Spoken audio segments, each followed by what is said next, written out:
Jaw-dropping. Yan na lang ang masasabi ko, Kaloy, Mamisu. Yun lang talaga. Same here. Best, iba ang alindog ng Polillo Group of Islands sa Quezon. Natunghayan niya sa ating docuseryeng Corona, hindi biro ang pinagdaanan ng beauty queen ng Quezon para ma-achieve ang maalindog niyang katawan dahil sa mga mapanghamon niyang trabaho sa kanilang isla. Narito ang pagpapatuloy ng ating docuseryeng Corona.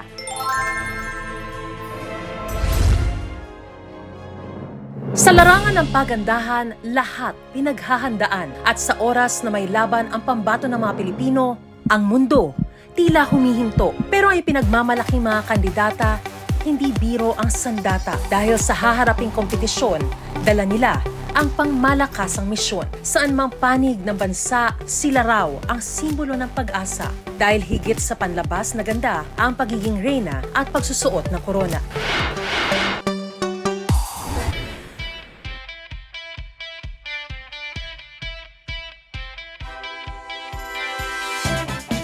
Ang mga isla ng Polillo hitik sa matatayog na puno ng niyog. Kasing taas daw ng mga ito ang pangarap ng Binibini Polillo Pacific 2023 na si Charmaine Agana Arienda. Ang kanyang maalindog na katawan, kaya raw makipagsabayan sa anumang laban on stage, lalo na sa mga totoong laban ng buhay.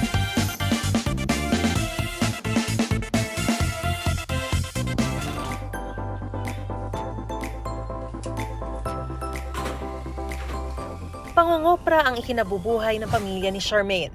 My advocacy is about tungkol po ito sa mga coconut farmers. Since my father is a coconut farmer po, ginamit ko po yung beauty pageants po.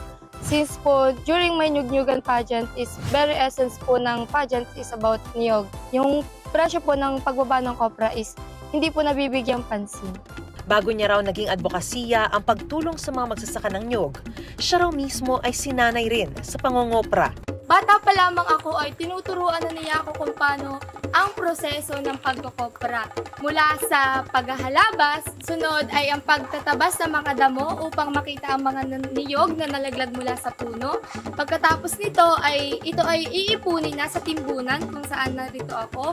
Isusunod na ang pagtatapas. Kaya kung nakikita ninyo, meron ako ditong isang bagay na matulis, ito ay ang kapasan. Sa halip na gym, sa bundok daw nabatak ang katawang palaban ni Charmaine. At pagkatapos po nating baakin ng niyog, ay ilalagay na natin ito sa bucket. Ang tawag po dito ay pagbabangkil ng niyog. Ito po ay nilalagay ng mga mangongopra dito sa bucket upang mas mapadali po yung pagdadala ng niyog sa koprahan at para mas madali siyang maisaklang doon sa pugon kung tawagin po dito sa aming isla.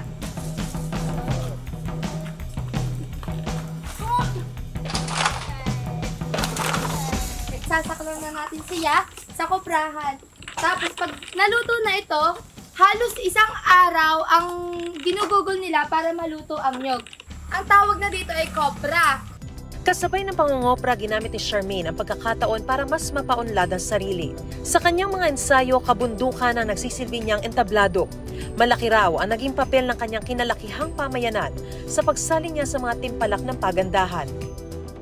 Panahon po ngayon, napakababa po ng presyo ng kopra. Halos po ang matira po sa amin kulang na po, panustos po kung may nag-aaral kami mga anak. 3,000 to 5,000 po ang kinikita namin sa loob po ng 2 linggo. Pangingisda ang isa pang ikinabubuhay sa Polillo Group of Islands.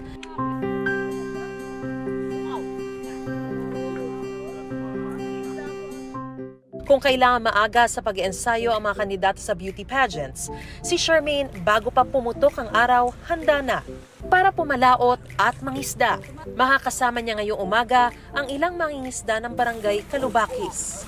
Naalam na akong kung paano magtali ng bato dito sa lambat na gagamitin nila tatay sa paglaot nila mamaya. So, ang turo ni tatay, ang pagtatali nitong bato ay isusuot mo itong tamsi dito sa butas ng lambat para matali mo ito at puproceed ka na sa panibagong bato. Kahit bilad sa araw, hindi raw siya takot umitim. Ganito raw dapat ang kulay ng tunay na reyna.